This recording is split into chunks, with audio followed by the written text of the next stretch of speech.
جو لوگ جامعۃ المدینہ کے لیے مالی طور پہ معاون بنتے ہیں، تو آج دیکھ رہے ہیں ماشاءاللہ، آپ حضرات کو بھی دیکھ رہے ہیں، دل خوش بھی ہوتے ہوں گے کہ ہاں یار 97 میں کوئی کسی کا ذہن بنا کر لایا ہوگا، کوئی ویسے کسی نے مدرسے کو باقاعدہ کچھ مالی طور پر مدد کی ہوگی، تو ان کے لیے بھی یہ پراپر یہ صدقہ جاریہ اور کیا ان کو حاصل ہوگا؟ بالکل، مسلم شریف کی حدیث پاک ہے، سرکار دو عالم صلی اللہ علیہ وسلم نے ارشاد فرمایا اذا مات الانسان انقطع عملہ، انسان مر جاتا ہے اس کا عمل منقطع ہو جاتا ہے، الا من ثلاثۃ، مگر 3 اعمال ایسے ہیں کہ وہ قبر میں چلا جائے تو اس کو وہاں بھی ثواب ملتا رہتا ہے۔ تو فرمایا اس میں سے من صدقۃ جاریہ، ایک تو صدقہ جاریہ ہے، مسجد بنوا دی، مدرسہ بنوا دیا، کوئی ایسی چیز بنوا دی کہ پیچھے سے اس سے لوگ فائدہ اٹھاتے رہیں، وہاں عبادت کرتے رہیں، وہاں علم دین حاصل کرتے رہیں۔ دوسرا فرمایا علم ینتفع بھی، ایسا علم جس سے لوگ نفع اٹھاتے رہیں، جس سے نفع اٹھایا جاتا رہے، لوگ نفع اٹھاتے رہیں۔ اب جس نے جامعہ بنوایا اس سے لوگ جو پڑھ رہے ہیں وہ اس علم سے وہاں سے فائدہ اٹھا رہے ہیں، کسی نے تصنیف کی ہے اس کو پڑھ رہے ہیں، لوگ فائدہ اٹھا رہے ہیں، کسی نے پڑھایا ہے اس کے طالب علم اس سے سیکھ کر آگے پڑھا رہے ہیں، تو یہ بھی علم نافع ہے جس سے فائدہ اٹھایا جا رہا ہے۔ تیسرا فرمایا ولد صالح یدعو لہ، ایسا نیک بچہ جو اس کے لیے دعا کرتا رہے۔ مولا علی قاری رحمۃ اللہ تعالی علیہ اس حدیث کے تحت لکھتے ہیں کہ یہاں پر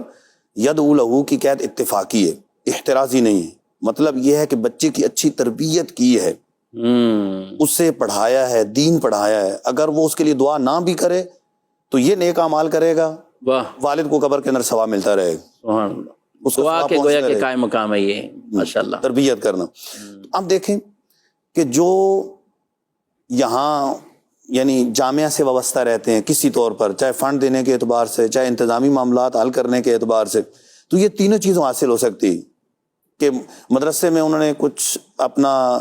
طرف سے دیا، مال دیا، مدرسہ بن گیا، اب اس سے لوگ علم حاصل کر رہے ہیں۔ اچھا، یہ یہاں پر علم نافع بھی ہے، یہ صدقہ جاریہ بھی ہے،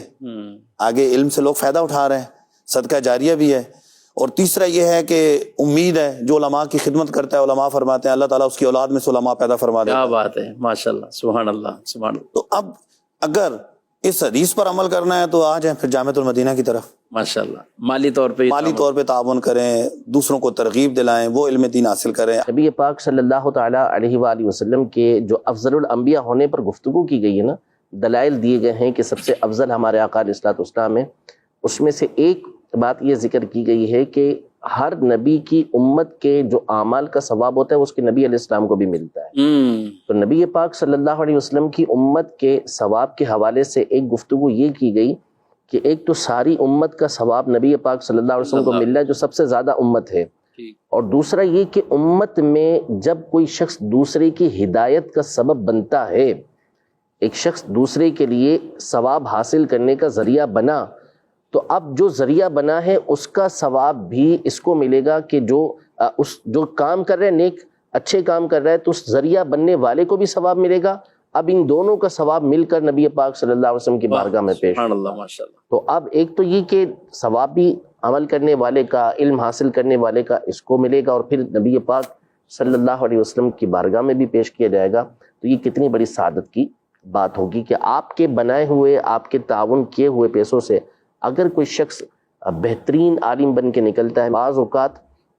کوئی جملہ ہوتا ہے کہ جو لوگوں کی زندگی کو تبدیل کر دیتا ہے، اور پھر اس کے بعد نتیجہ امام اعظم کی صورت میں نکلتا ہے، امام بخاری کی بخاری شریف کی صورت میں نکلتا ہے۔ تو اسی طرح اگر آپ نے کچھ ایسا تعاون کیا کہ مدرسہ بنا، جامعۃ المدینہ بنا، اور پھر نتیجہ یہ نکلا کہ اس میں سے کوئی عالم ربانی نکلتا ہے، بہت بڑا کوئی امام بن کے نکلتا ہے، تو اس کا ثواب آپ کی نامہ اعمال میں یہ پیش ہوتا رہے گا، اور وہ لوگ آگے عمل کریں گے اس کے علم کی وجہ سے، آپ کو بھی اس کا ثواب ملتا ہے۔